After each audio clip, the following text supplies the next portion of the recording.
loud. Great. Okay, so let's just come back to my screen so I can see what you are looking at. So hello everybody, good evening and welcome, and congratulations on joining our community. I hope you've all had some time to play with your Thermomix. I know we've got some existing owners on here, and we've got some very, very new owners as well. I think, James, has your Thermomix arrived yet?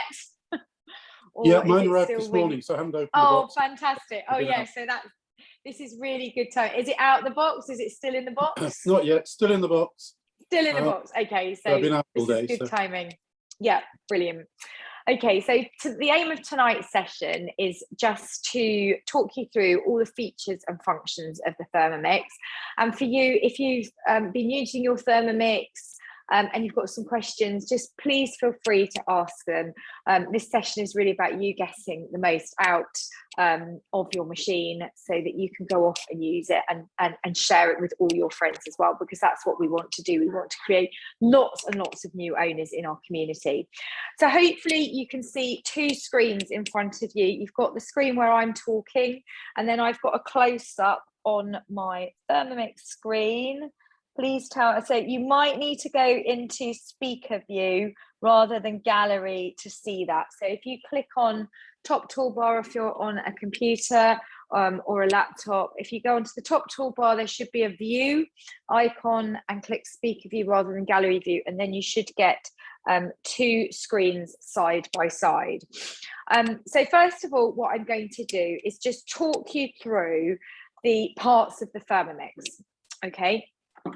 So we've got the main unit, and then we've got a bowl which sits inside it. This is called the mixing bowl, and I'm going to show you first of all how to take the mixing bowl apart, so that I'm just going to, in fact, I think I'll just turn it around like that. That's better, isn't it?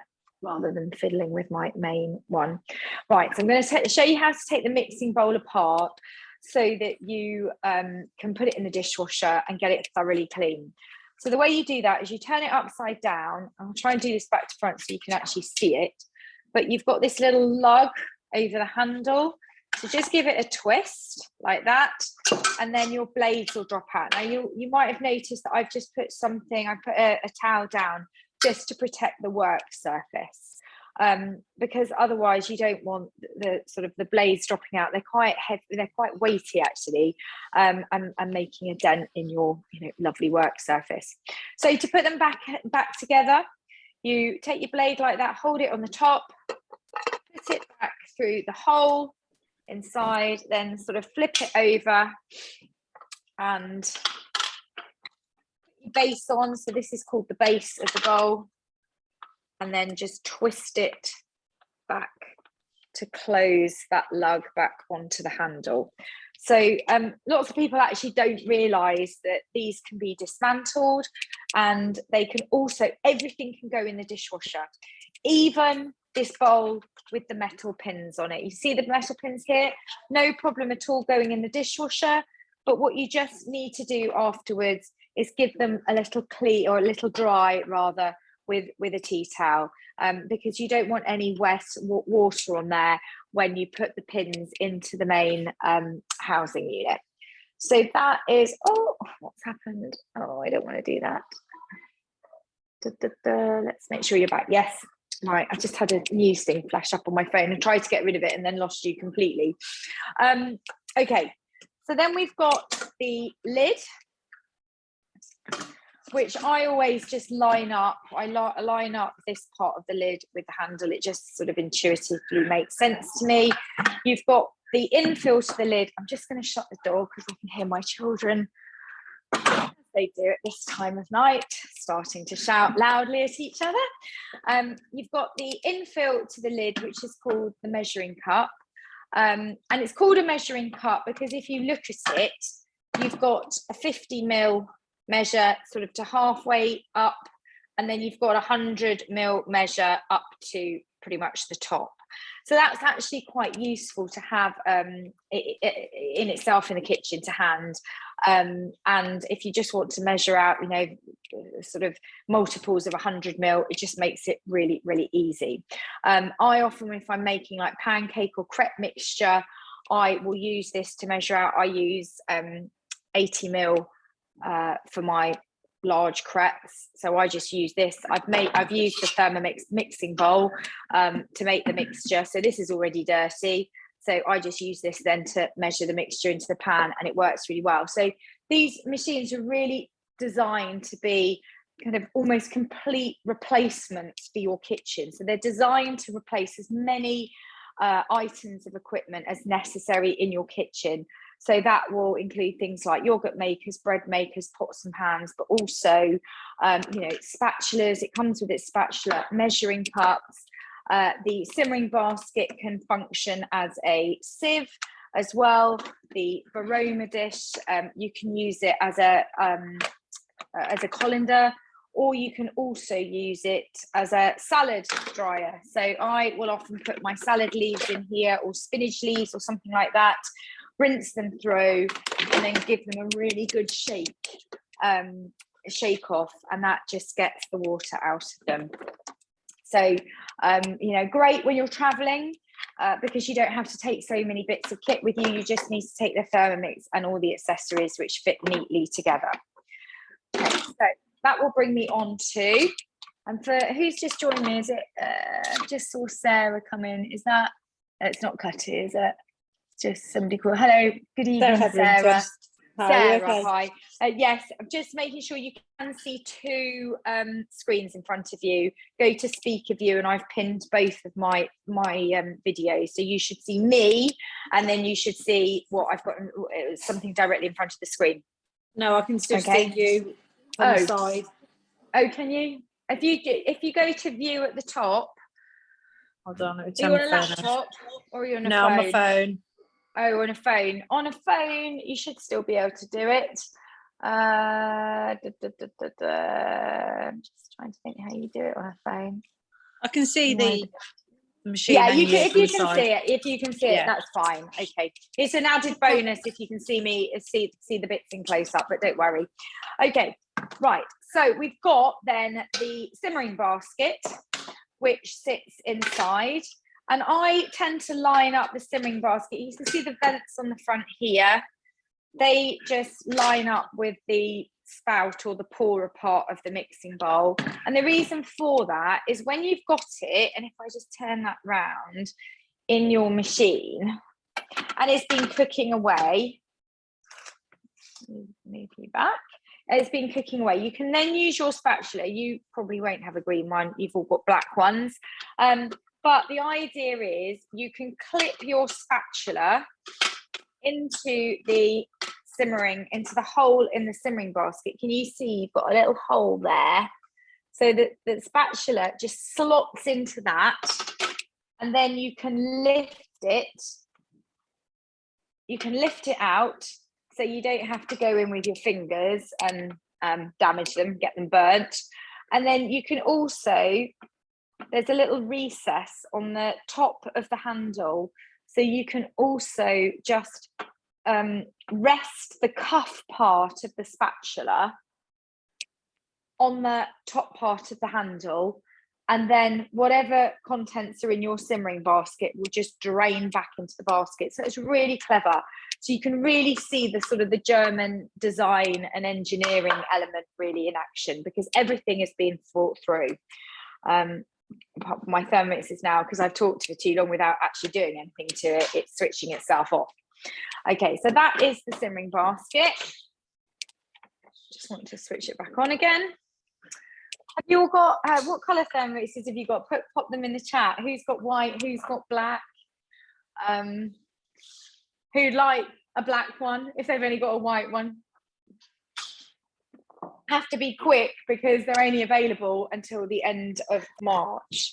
And actually we've just announced interest free on them on the 12-month plan for 2 months. So it might be worth mentioning that if you know anybody that sort of whispered enviously to you that they'd like a Thermomix, do let them know that we have got 12 months interest free. So the payments work out at just under £100 a month. Okay, right, so we've dealt with the simmering basket, the lid, the measuring cup. The next part really is the Varoma unit. So this is called the Varoma. There we go. This is called the Varoma. It's a combination. It's from a French word of vapeur and aroma. So the vapeur means sort of steam cooking, and then the aroma is obviously refers to the nice smell that you get when you're cooking away. The Varoma sits on top of the Thermomix lid, and when you've got the Varoma on the top, you don't have the measuring cup in, because obviously you want to make sure that the steam comes up through the hole in the lid, and then will cook whatever you have put inside the Varoma unit itself. So there's two parts really to the Varoma. There's the dish part, which is the deeper bottom part, and then you've got the tray, and then you've got the lid.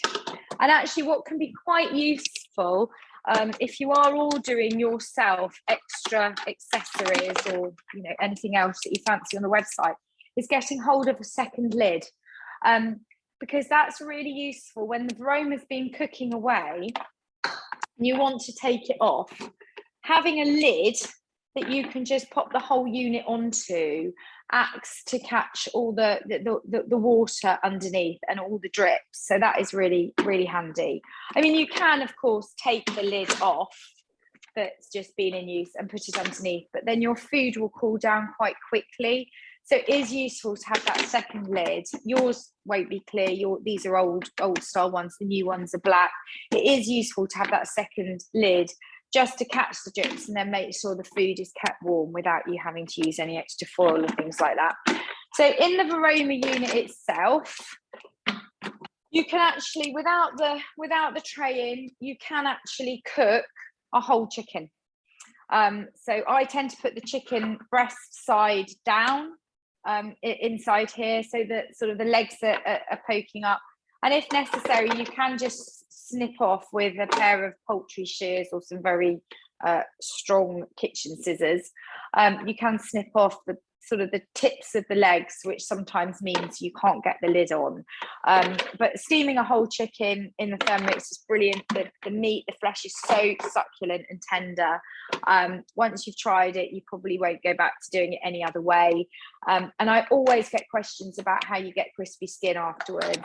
And you just simply flash it under the grill for 10 minutes just to crisp up that skin, so you don't lose the crispy skin.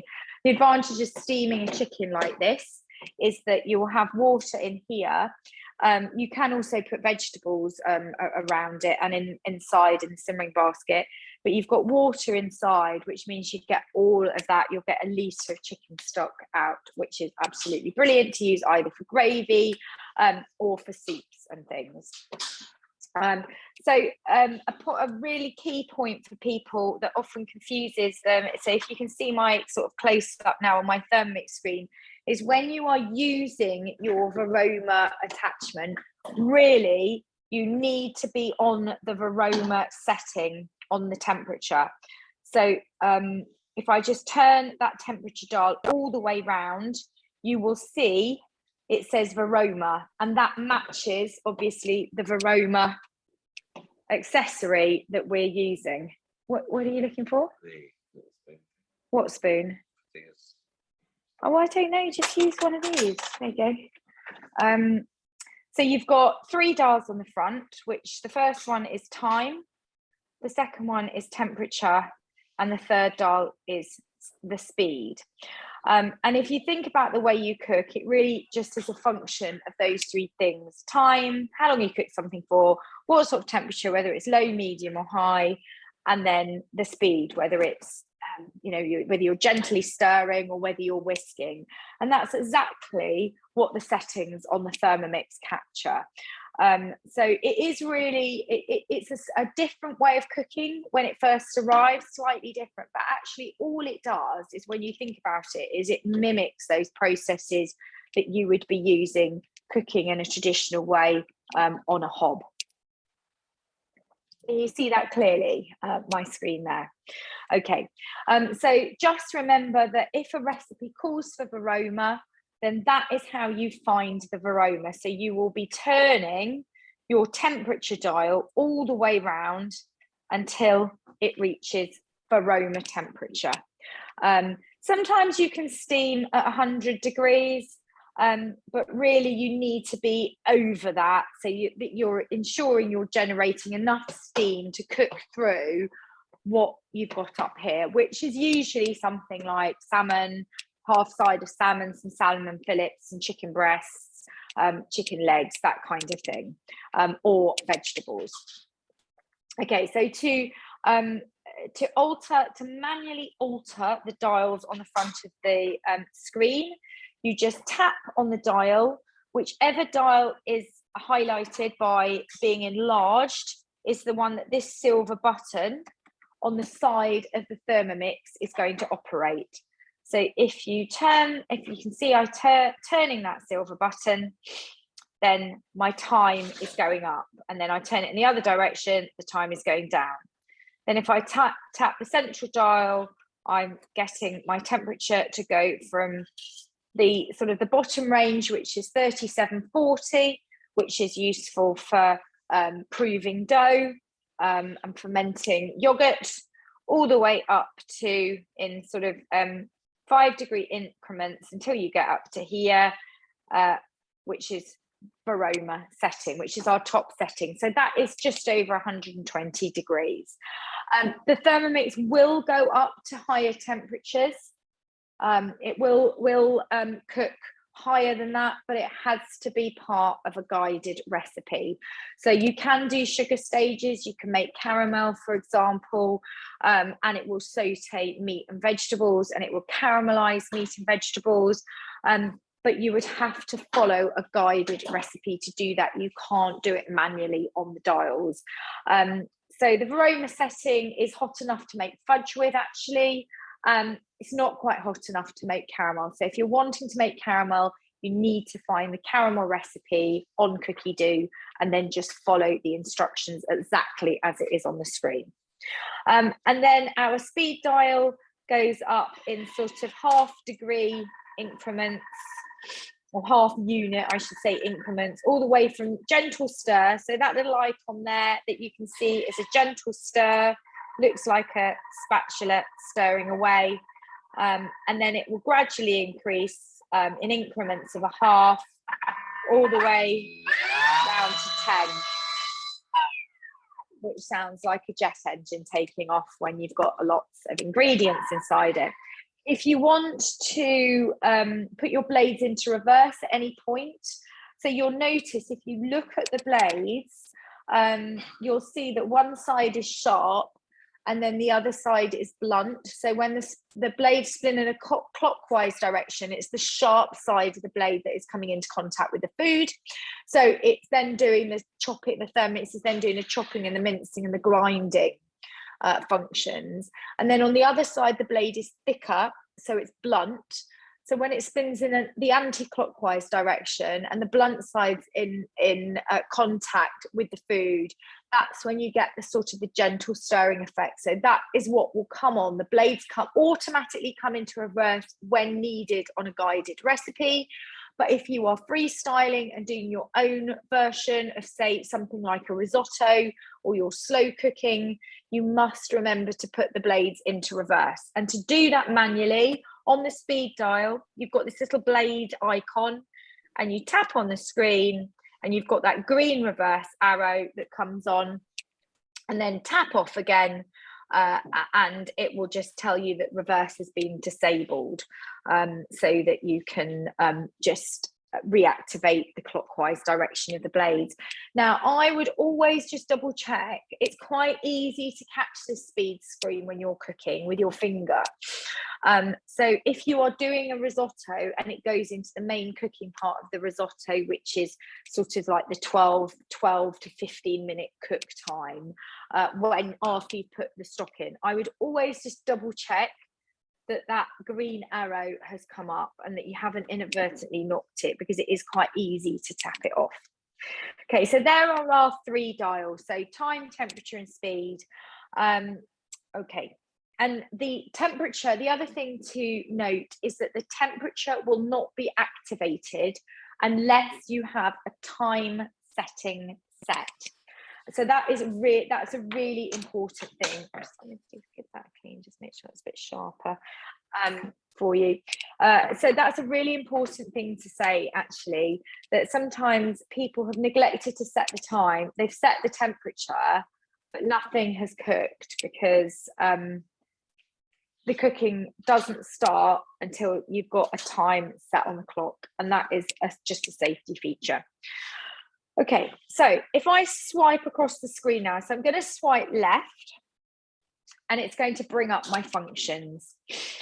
So these are the manual modes that you can set your Thermomix to. They will automatically come on where required in a recipe.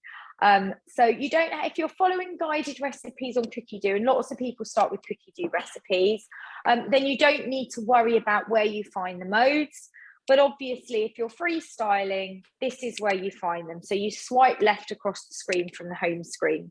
So for example, if you want to put your scales on, you just can tap the scales, and then you can either weigh directly into the bowl, or sometimes some recipes actually ask you to put a bowl on top of the Thermomix. So you can see I've just put a bowl on top of the Thermomix like that. And then weigh into the bowl. So this would be, for example, if you are going to marinate some meat. So the butter chicken recipe asks you to put a bowl on the top of the scales effectively, and then weigh into that, because then you're going to weigh in the tikka paste to marinade. And then you just need to press the tear button to reset your scales to 0. So that's all tear means, is reset to 0. Okay. To get rid of the scales, just click the X button like that, and then it will bring you back to the main mode screen. The dough mode, pretty self-explanatory. It is what is used when you're making bread. And normally most recipes will require somewhere between a 2 and a 3 minute knead function. It's one of the best features, I think, of the Thermomix, the way it kneads bread. It's so quick and easy. I used to use my KitchenAids to knead bread prior to having a Thermomix. And they did the job, but they were 10 to 15 minutes. This will do your bread dough in 2 minutes, and it's absolutely perfect. So again, don't worry too much about it. If you're following a bread recipe or a pizza dough recipe, the mode will come on automatically, but this is where you find it. You can see that the time dial is highlighted, so I can just twist it, set it to my desired time, and then all I've got to do is tap on the second dial, and it will just start kneading. So your locking arms come over the top of the lid just to hold it all in place, and the Thermomix kneads away. Then you've got your turbo. Turbo is used for very high sort of speed bursts of power. So for things like chopping ice, chopping up nuts, grinding coffee beans, you can do all of that, and grinding grains into flour as well. You can do all of that with turbo. It's also brilliant for cleaning out your bowl when you've got cake mixture or dough stuck around the bottom and the blade. So if you can remember after you've finished making a cake or making some bread to pop your turbo function on, and you can alter the time between 1 and 2 seconds. So I usually go for 2 seconds, and then you just click again, start. And you can hear it just gives that very intense spin on the blades, just for 1 or 2 seconds. Really effective at cleaning off the bowl. So that's a good tip. Pre-clean does really what it says on the tin. It is a pre-clean, it isn't a full clean. You will find with some recipes that you will still need to go in there with a sort of like a dishcloth or like a sponge thing. but it does do it really well. So I tend to use pre-clean if I'm between recipes, and at the end of the day, I will then put all of my accessories, include the whole bowl. I'll just dismantle it, click it apart, and put it into the dishwasher. So with the pre-clean, you can choose between 4 settings. You've got your dough, universal, fat, or brown if you've got a slightly browned base.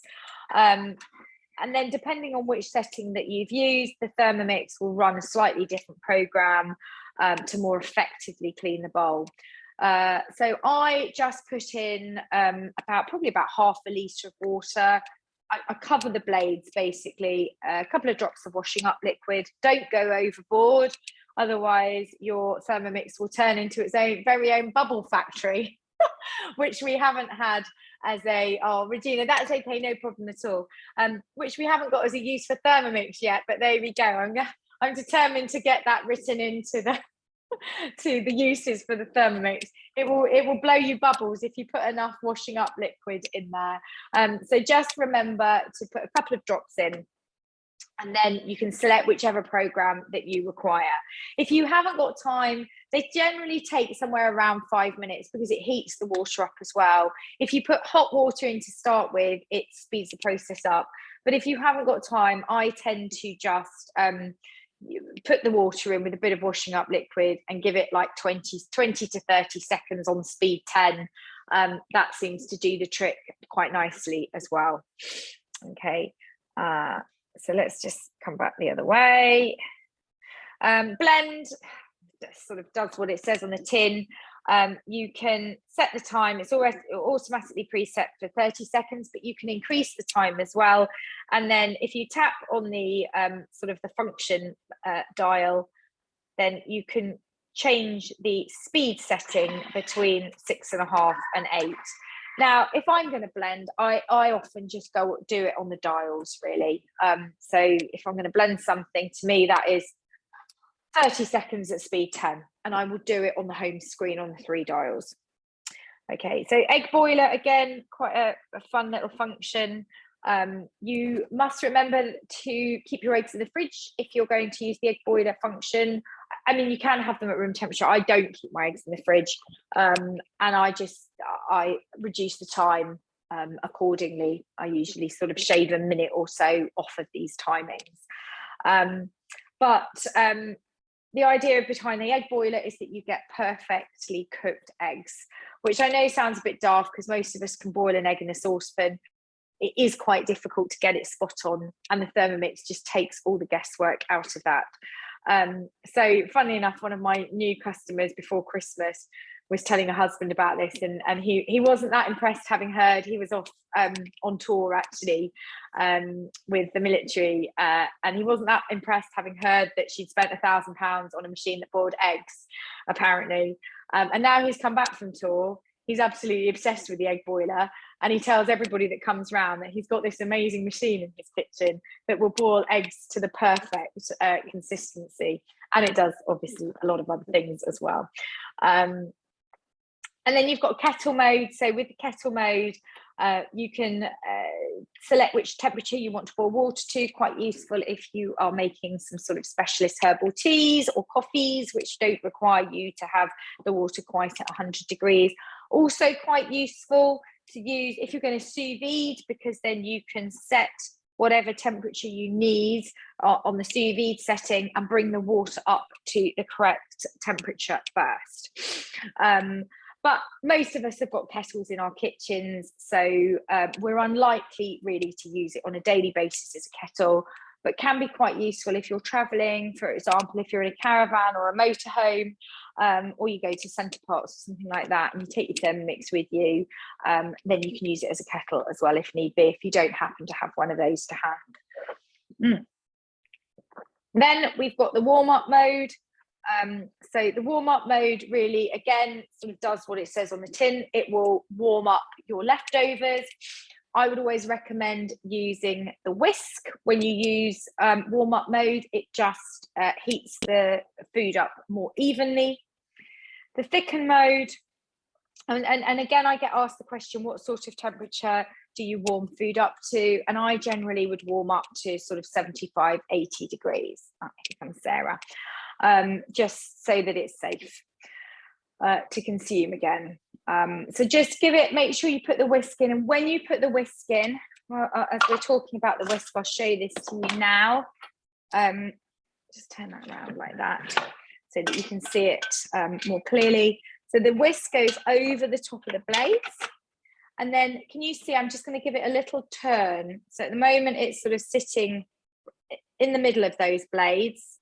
And then I'm just going to give it a little turn, and that is locked into position for all intent. And you will still be able to pull it out if you try. But once it's had that little sort of eighth, it's not even a quarter turn, it's like a little eighth of a turn. That means that it's locked into position and won't ping out unless you inadvertently set your speed to a higher amount. So really they say that when you're using the whisk, you should not be using a speed setting over about 4. Okay, so that was warm up. That's really good for things like chilies, bolognese soups, maybe stews that you've cooked earlier in the day and you just want to warm them up. Thicken mode, again, very useful for things like gravy, hollandaise sauce, white sauce, cheese sauce, bechamel. If you're following a recipe on Cookie Do, this mode will automatically come on. But if you are just freestyling, then you know where to find it. And often when I'm making gravy, I just turn the temperature up to 100 degrees before I start it. So it's a really, really handy function, this actually. And if you want to, generally, if you've got a sauce that you want thickened a little bit, I would put a bit of either flour, corn flour, or arrowroot in, and then use this function, and it is brilliant. I mean, I've even put in, when I don't know what was going through my mind a few months ago, when I decided I'd make gravy in the roasting tin, I think, and it was like something happened. I stepped away for it for a moment, and it ended up being really lumpy. So I just put the whole thing, not the roasting tin, obviously, I just decanted the contents of the roasting tin into my mixing bowl, and then click thicken, and it's completely sorted out. Absolutely smooth, beautiful, no lumps at all. So that's really useful. Rice cooker, if you're going to use the rice cooker, I would personally recommend that you look at the rice cooker collection on Cookie Do. So that will talk you exactly through how to use it with different types of grains. So short grain rice, long grain rice, brown rice, and things like I think quinoa's on there, millet grain might be on there, amaranth is on there as well, I think. I tend to, however, if I'm going to do rice, I use the steamed rice recipe on Cookie Do, and I steam my rice in the simmering basket. I just think the texture of the steamed rice is spot on. It's like the sort of it's the quality of the rice that you get in curry houses. The grains are all individually separated. It's fluffy, but it's just a really lovely texture. But rice cooker can be useful if you are cooking larger quantities. Then you've got fermentation mode. So this comes on when you want to make yogurt. Again, if you're following a guided recipe, it will come on at the right point. The principle of the fermentation mode is that you would ferment in the varoma, usually, whatever you've got in the varoma inside a jar, at about 37 to 40 degrees. So the setting on your temperature dial on the Thermomix will be set to 70, because you put water into the Thermomix bowl, and then the water heats up to 70. But by the time, so it's just the residual heat that comes up and then warms the contents of the varoma dish. So you're not heating the contents of the varoma dish to 70. This will be it's been carefully calculated to be at 37 to 40 degrees, so body temperature. So don't be alarmed when you see 70 degrees. that is correct. It will be the bowl temperature that's 70, not the temperature of the varoma. So the fermentation is really useful for making yogurt. I make all of our yogurt. Let me show you. I've got a big jar here. This is the plain yogurt recipe that I had a play with. My group members will have seen that. I made a lovely litre of gorgeously creamy, thick, plain yogurt. And I fermented this. I just had a bowl, a Pyrex dish that I put inside the varoma dish, put a bit of cling film on the top, put the lid on, and then sat it over the top of my water inside and fermented away somewhere between 8 and 10 hours. Just you can either do it, it's quite useful to do it overnight actually, and then but I fermented it during the day when my Thermomix wasn't in use. The only reason I'd recommend not to do it in the day is obviously you might want to be using it for other things, so it's quite a good process to do overnight because it takes 8 to 10 hours. Then the slow cooker, again, sort of fairly self-explanatory. If you're going to use a slow cooker, I would recommend that you use one of the collections on Cookie Do, just to guide and assist you with how to do it. And you will need a blade cover as well. The sous vide function, again, refer to recipes on Cookie Do if you don't know what you're doing with sous vide. So sous vide is just a method of cooking, which means that you put your food inside a vacuum sealed bag.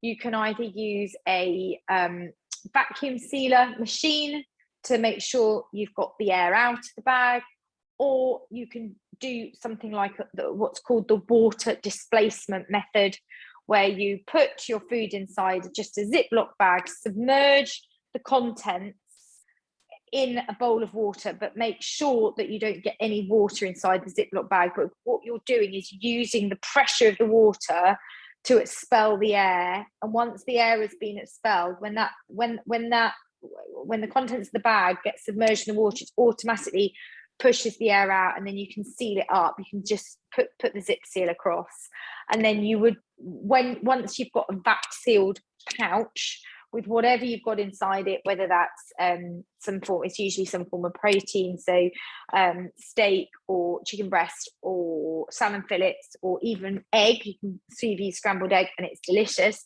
You then drop that into a constant temperature water bath and cook it for the required amount of time. So if it's eggs, it's something like 20 minutes. If it's a steak, it might be an hour at 55 degrees. So you would then use the guides on Cookie Do to help you set the time and the temperature, and then you just click start.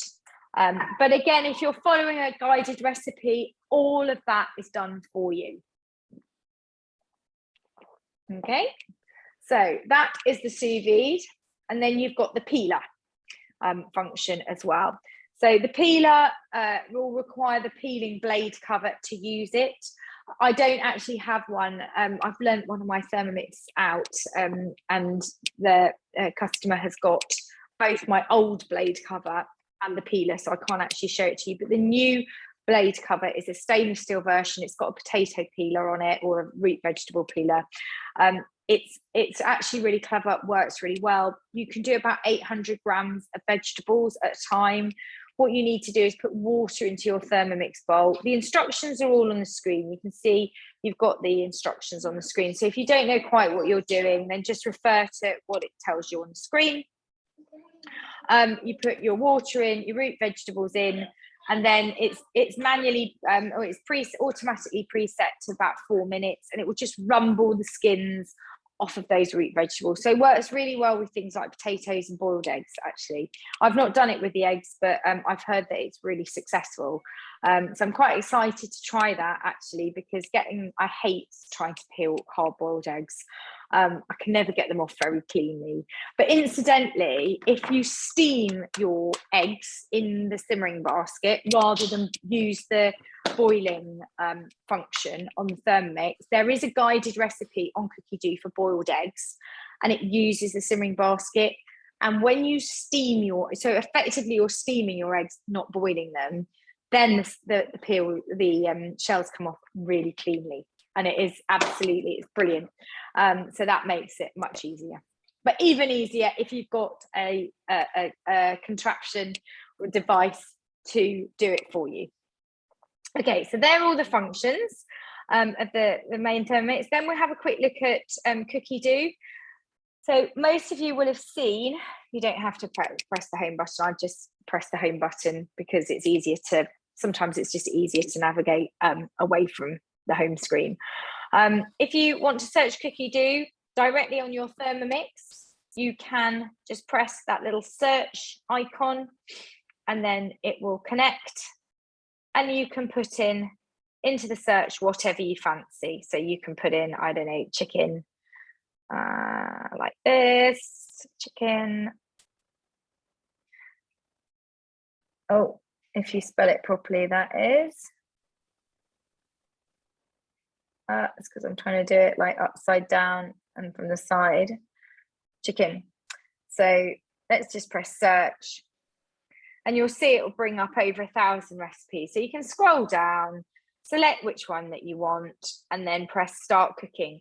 Using this little down arrow on here, you can scroll down through the recipe itself as well and have a look at what you need to get organized or to hand.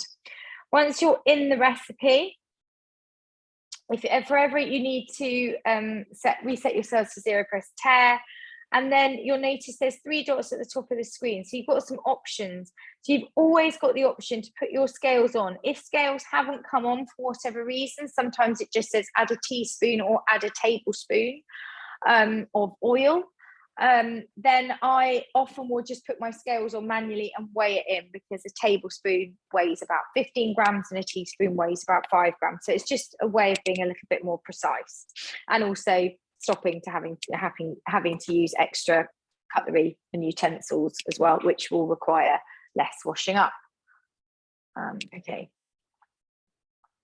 So just going back to those 3 dots, at any point you can pull up the recipe details. So if you want to go back to look at the steps of the recipe, you've got the recipe detail that is at your fingertips as well. And then you just press continue to go back into the recipe. They've now put in, through a software update, a preview. So you can actually click through the recipe whilst it's cooking away. You can click through the recipe and see what the next steps are on your screen, which can be useful. But personally, you know, I think it's just as easy to look at the overview on the recipe detail. And then if you come out of the recipe at any time, if I just press that home button there to come out, you'll notice that there's a little green icon at the top, which is a bookmark. It's got the icon of a book. Just click on that and it will bring you back into the recipe at the time that you left off. So that, again, is really, really useful. Right.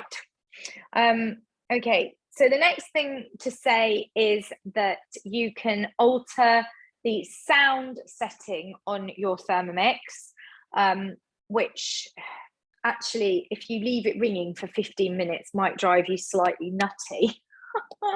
I can remember feeding one of my baby when she was obviously very young, sitting on the sofa, and the Thermomix was just dinging at me for 15 minutes. And my advisor had failed to tell me that you could actually turn the volume both down and set it to a much smaller time. So every time it went off for 15 minutes, it used to put my blood pressure through the roof. So if you want to do that, I would recommend it. You just need to go down to sounds, click on sounds, and that you can turn your volume down to low. The duration, I set it 10 seconds. And then when it arrives, it is unlimited, but I would just take it down to 10 seconds. And then if you want to, you can personalize it. You can choose your own melody or sound theme, which is quite nice. So that's that. The factory reset sometimes is required. I mean, these machines are computers at the end of the day, so they do sometimes have a little bit of a head fit, which can only be solved by doing a factory reset. Don't worry, you're not going to lose all your data all you will lose are the recipes that are stored on the hard drive, which are in your recently cooked folder. All of your cookie dough data is stored on the app, so that will still be there. When you do a factory reset, you'll lose things like the sounds that I've just described to you, and you'll use your recently cooked history, and that is it. Okay. Transportation mode is quite useful if you're going to be traveling with your Thermomix. This, if when you activate it, the locking arms will close around the lid, so it will hold it really securely when you're traveling, which can be useful. And then what else have we got in here? Yes, if you want to contact Thermomix at any time. Oh no, I don't want to do a factory reset. What's going on? I think I might have something on my screen, which means it's not cooperating with me. Here we go. So I'm going to show you.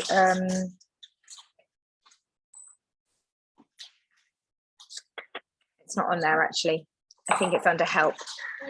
Yeah, so if you come out of that screen, so the settings was things like you can sort your Wi-Fi out, so if you travel, go to a friend's house, you want to join their Wi-Fi, then this is where you find the Wi-Fi to connect to. And then if you scroll down, you've got your sounds. You can change your display brightness if you want to. You can change the system and measurement from grams into ounces, but you probably wouldn't want to do that. And if you're following guided recipes, that will change automatically. So it's one way of knowing if you're on an American recipe or not, because suddenly your scales will change to ounces. And then you can just check whether you've got your latest Thermomix software update on there and the factory reset. So if we come out of there, if for any reason you need to contact customer service, the contact details are all on your screen. So if you click the contact button, it gives you their address, their email address, and their phone number, which is can be quite useful if you need to get in touch with them.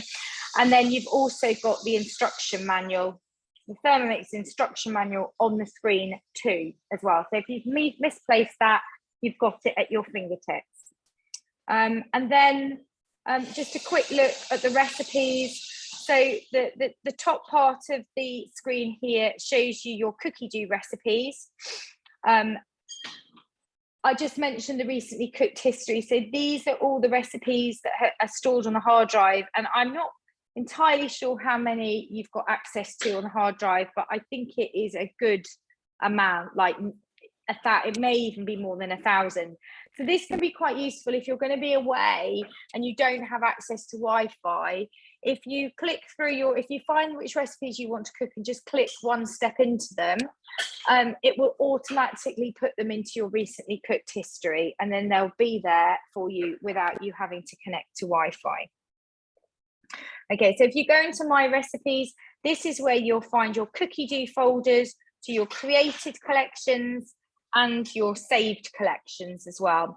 So these are the saved recipe books that that are stored on your cookie dough app and that you have access to through the screen. So if you just click on them on the collection, it will automatically, the recipes from that collection will automatically appear on your screen. If your Wi-Fi is playing ball, which as you can see mine isn't, because all my children are probably using up my bandwidth upstairs. And then the recipes contained within that collection will automatically load onto your Thermomix screen. Okay, and then you've got bookmarks as well, which are favorite recipes. So you can add recipes to a favorites folder, which can also be very useful. Although my bookmarks folder has got a bit out of control. I need to do some editing there because I'll never find anything on there. And that just speeds up your sort of process of looking for it. And then you've also got created recipes. I haven't got any created recipes in here, but through our new Cookie Dough app, you've got the ability to write your own recipes so that they appear on the Thermomix screen, and you do that through the website. I really should get some on there because I'm obviously not setting a very good example to my customers, but to be perfectly honest, I think Cookie Dough is fantastic, and I use, I would say the vast majority of things I do, I use the cookie dough recipes, and I add my own sort of spin and tweaks, as people that know me well will tell you. But yeah, if I say to people, almost jokingly at first, but now it's so true, if it's not on cookie dough, I don't bother doing it, because you've got nearly 80,000 recipes on there. What more could you want? So I'm just going to have a quick look. They're the functions of the machine. I think I've pretty much covered everything. I know Sarah's Cutty's on the call, so I'm sure she'll tell me if I haven't. But very quickly, I just wanted to finish by showing you cookie dough and making sure that your filters are set up correctly, because this is one of the questions we get asked the most, actually. Why can't we see certain recipes? When I share recipes on my customer group on Facebook, a lot of them are not from the UK, and I always get questions as to why people can't see them, and it will be because their cookie dough account is not set up properly and their filters. So let me click share screen, and I'm going to go to, let's go on to Safari, and then hopefully I'm just going to hop across to cookie dough. So I'm hoping you can see my cookie dough account on the screen. Brilliant. So you can see it's all personalized to your own account. So yours will say your name here. You want to make sure you've accepted their privacy settings and their push notifications, because what Cookie Dough will do for you is it will track your usage data, and then it will make suggestions for you based on the recipes that it's seen you search for or cook. So it is sensible to have your usage data available to Cookie Dough, so it can make you set suggestions as to what it thinks that you will be interested in. So this is the home screen of Cookie Dough. It reads a bit like the Waitrose Food Illustrated, I think. There's some great magazine-y type articles. If you keep scrolling down, you've got some articles there. And some help resources as well. So if you're unsure about how to, for example, order your shopping through Cookie Dough, then you can click on the article and it will help you. It will give you all the information. It draws your attention to the latest collections, and then the most cooked recipes, which is it's always interesting. And every time we do a demo, especially with my team demos, a lot of the recipes feature in the most cooked recipes in the UK, because we've obviously done our job properly and we're inspiring our customers to make some of the recipes that we share. So again, let me just move my Zoom toolbar out of the way. Wherever I put it, it's always in the wrong place, but I'll go there. So if I want to search Cookie Dough, again, a bit like searching through on the Thermomix screen, if you just click in the box, it will bring up, as you can see, over, it actually won't, because I've got a United Kingdom filter on here. So I'm just going to remove that and remove that. I did this at a demo yesterday. I was just showing people how they could filter more effectively. But I'm just taking those filters off. And you can see that we've got over 1,250 recipes for chicken. So again, just as before, you click on the recipe and then you can either set it to cook today. So for example, if I wanted, oh, this looks quite interesting. I'm going to click on here, chicken with bell peppers in beer sauce. It's wanting me to log in, isn't it? There we go. And then I've got this cook today button, which means if I cook it today, it's going to put it in my weekly planner for today. Right. I can add it to my week. So if I don't want to cook it today, but I want to cook it later on in the week or next week or even next month, I can schedule all the recipes that I want to cook, which is a brilliant resource actually, and one that lots of our customers find saves them a lot of money when they start using this particular feature, because it means they only have to buy the ingredients that are specified in the recipes. So you've also got other options here You can add it as a bookmark. So there we go, that's the bookmark. You can add it to a collection. So for example, I've set up my folders. So I'm going to put that one into my chicken collection. So it will save it in the collection. And then that will be all ready for me to pick up on my Thermomix screen under my chicken folder. Or rather through my Thermomix screen if I want to search for the recipes that I've stored in Cookie through the Thermomix screen. Okay, you can also add those ingredients to your shopping list. So if I click it, add to shopping list, it will shoot the ingredients that are required for that particular recipe over onto your shopping list. And then you can add it to your created recipes as well. And this means that you can then add you can edit the recipe to your requirements. So if you think you need to put less stock in or more seasoning in, then you can make those changes in your created recipes. Okay, so that's quite useful. So then from there, if I want to have a look at my shopping list, you can see I've got 11 recipes stored on my shopping list. I'm just going to remove that one because I've obviously got no ingredients left on it. And so the shopping list can be easily edited and amended.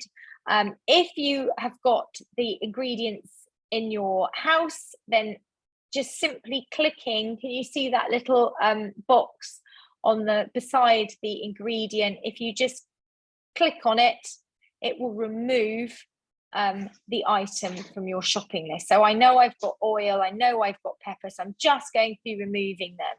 And then if you've got any other items to add, you can just type them in at the bottom. Once you've got your shopping list looking like how you want it, then you can click here, order ingredients, and it will give you 5 options to choose from. We used to have Asda, and we should be having Asda again, but there was just a glitch with the software and the integration side, and it is Asda's.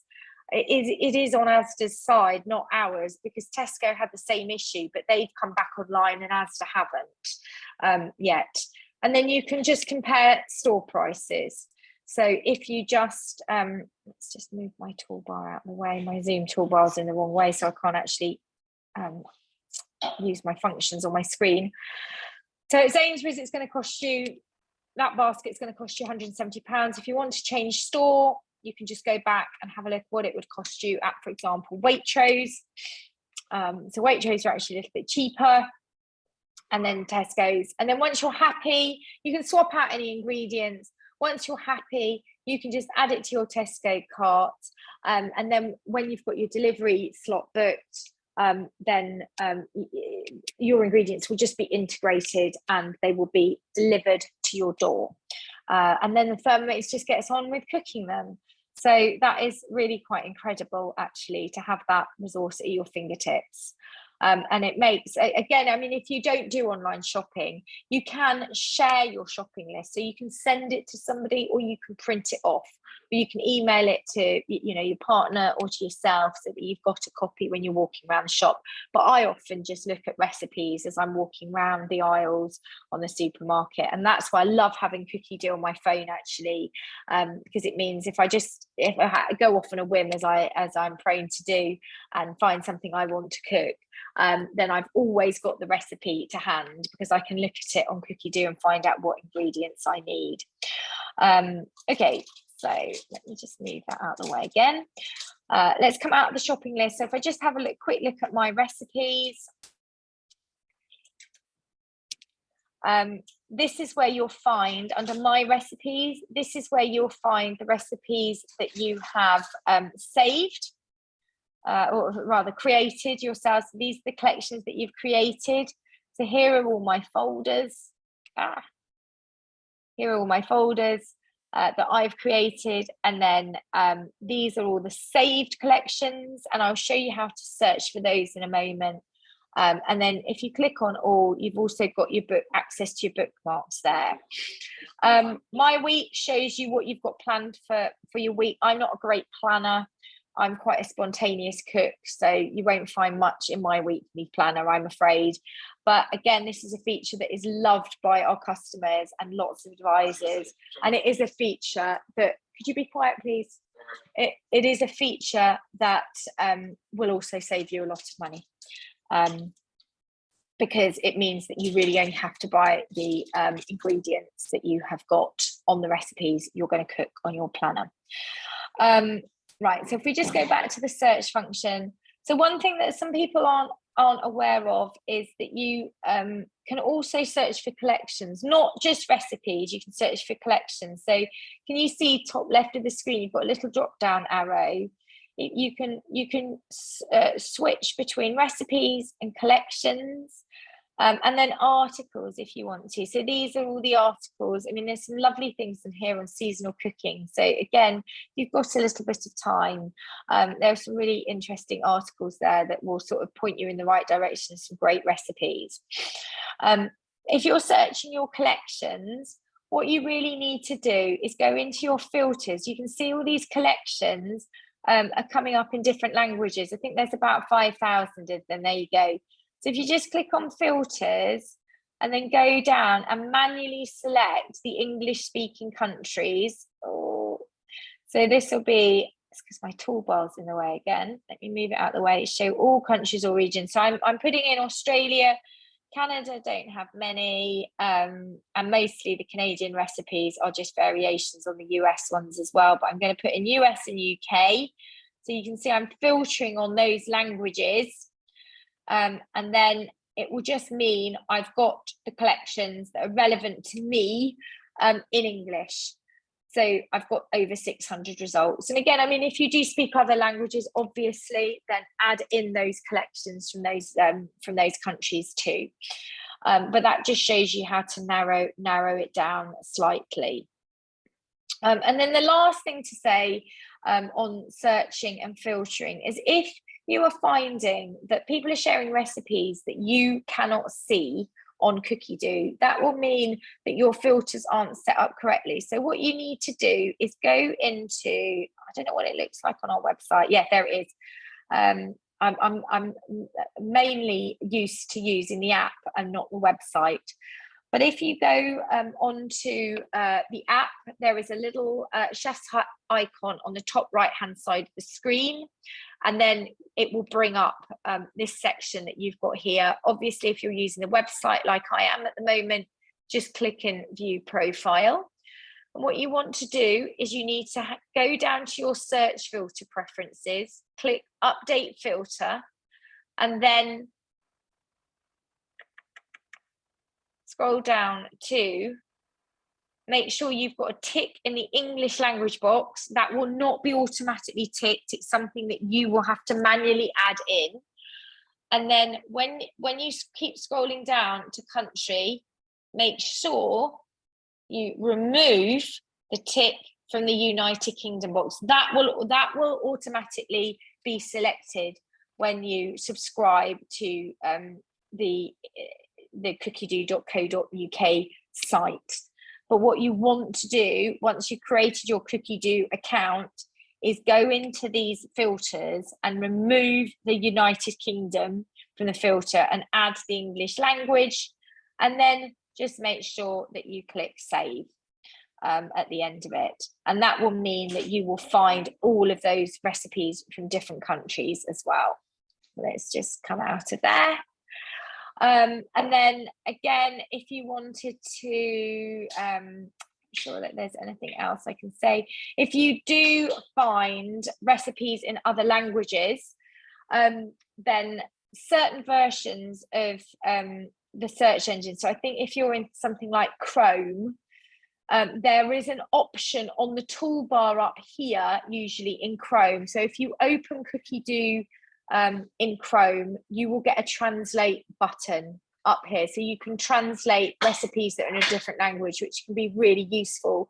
The other way of doing it is if you use an app like Google Translate, so you can get your, let me just come out of this screen share. Actually, you can hold your phone like the Google Translate app over the Thermomix screen, and then whatever is displayed in the screen, so the language that is displayed on the screen will be automatically translated into English through your phone screen. So again, don't let recipes in different languages put you off from having a play with them, because you can really easily translate the recipes using Google Translate, or opening up Cookie Dough in a browser like Chrome, and then using the translate button as well.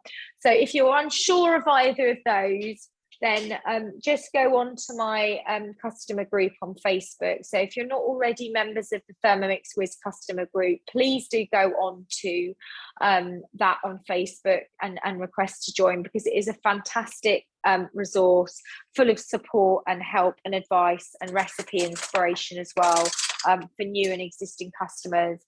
And I did put a little video together a couple of weeks ago on how to translate recipes, which people have found really useful. So that will just go over the process from start to finish. So I'm just going to check the chat. I don't know if anything's featured in the chat, if any questions have come up. Has anybody got any questions? Because this is your chance to ask me about anything to do with Thermomix or just recipes in general. I think, have we got, is Cutty still on? Oh yes, you are. Sarah, are you there? No, I think she might have stepped away. The only other thing I was going, oh yes, can you just remind me and everybody on the call where you find if you're going to create your own recipes, you do it through Cookie Dough, don't you? Yeah. How do you do that? There's a tutorial to go through it. Go into your little chef's hat. My chef's hat here, yeah. Oh. Yeah, and then go into profile. Is it profile? Yeah. Go into, it'll be tutorials on that. I'm just getting mine up just to check. It looks slightly different, doesn't it? That's account. It's not on there. I wonder if it's stored. It's in tutorials. Hang on. So yeah, in that first page where it says membership status, preferences, my devices, then tutorials. Hang on a minute. I think it looks slightly different on the website. Okay. Scroll down. Yeah. Oh, on the app. Okay. Yeah, it's on the app, isn't it? I'm just wondering if I search articles and look for created recipes. I wonder if I can pick it up like that. Introducing created recipes. There we are. So I think that is the way you do it. On the app, there is on the app. It's okay. So there we go. Look on here. Go to created recipes. Oh, it's wanting me to sign in again. I don't know why it does this actually. Created recipes. So start adding your own recipes. There we go. So if you want to add your own recipes through the website, this is how you do it. So you could search the article giving you the tips. On the app, it sounds like it's even easier, doesn't it, Sarah? You just go into your, because it's called tutorials and it goes through how to do it step by step. It's very, very easy. Even I managed it, so it's very easy. Great. Oh, perfect. There we go. All right, so I think, let me just stop sharing there. I think that's everything. Has anybody got any questions that they want to ask me? Anything that stumped them, they're unsure about, or not? Because if you haven't, then I will just close the meeting and wish you all a very good evening. I haven't droned on for too long tonight. I've been quite quick actually, so that's really good. Thank you very much. Very useful to refresh again. Oh, brilliant. Thank you. I pick little things which you don't normally say. It's good to get that. Thank you. Yeah, exactly. No, that's a pleasure. Thank you for joining us. Yeah, it's always really great to see you. Okay, let me just stop the recording.